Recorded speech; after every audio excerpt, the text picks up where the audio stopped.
Paano ba naging ganito kahirap? Ginagawa ko naman ang lahat pero parang palaging may kulang.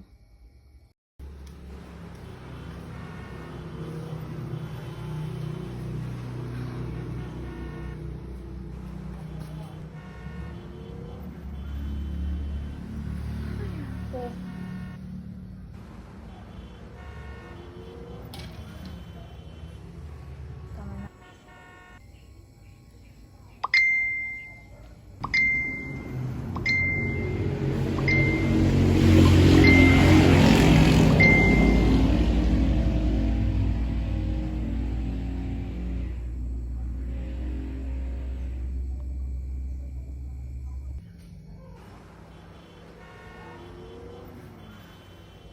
Pamilya na naman, pero kailan ako para sa sarili ko?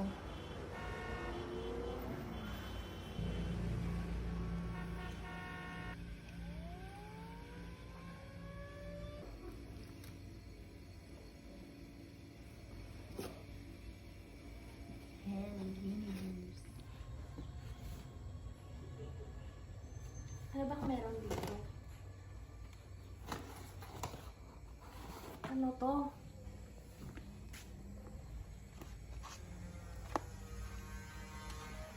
Yan yung laman.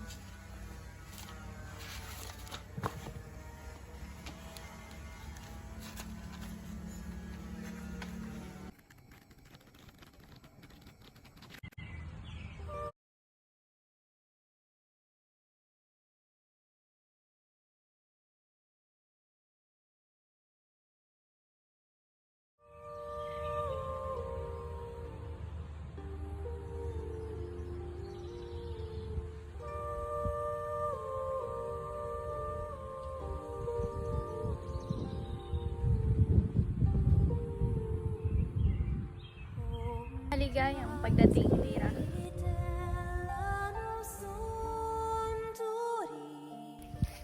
Sino ka? Nasaan ako? Ako si Amihan, isang diwata. Dinala kita rito upang ipakita ang lakas ng mga kababaihan.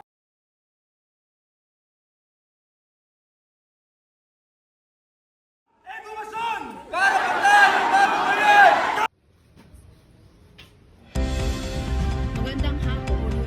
Nagaganap ngayon ang isang malaking protesta ng mga estudyante sa Malacanang. Kanilang panawagan, hustisya, kalayaan at ang pagtatapos ng panunupil sa ilalim. Lagi na lang ang laban nila ang nasa isip. Paano ko sila maproprotektahan?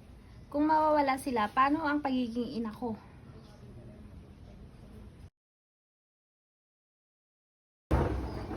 Hindi tayo pwedeng manahimik na lang, Ma. Ang mundo ay nagbabago. Kailangan nating lumaban. Ay hindi sapat para sa digmaang ito.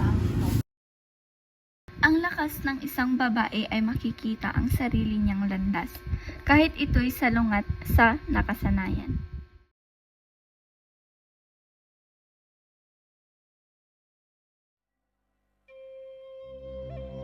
Ang balay na ito ang bahay ko, ngunit ito rin ang aking piitan.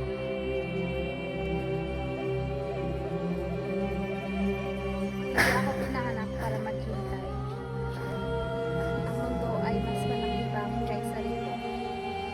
Ang lakas ng isang babae ay makikita ang sarili niyang landas, kahit ito'y salungat sa nakasanayan.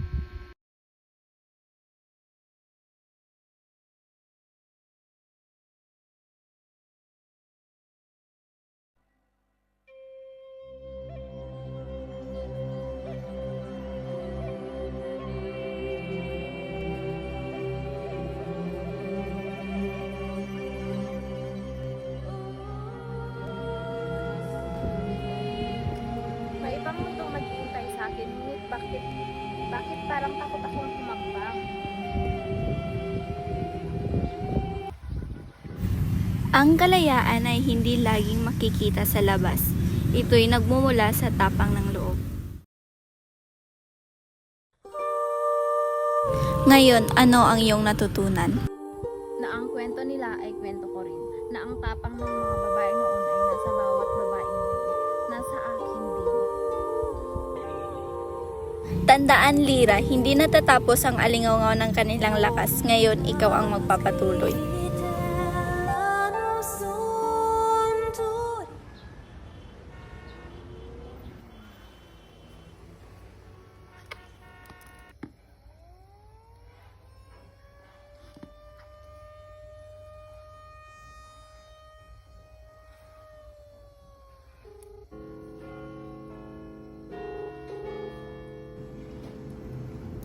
Hello, Ma.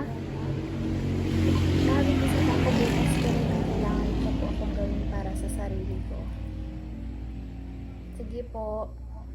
Bye-bye po.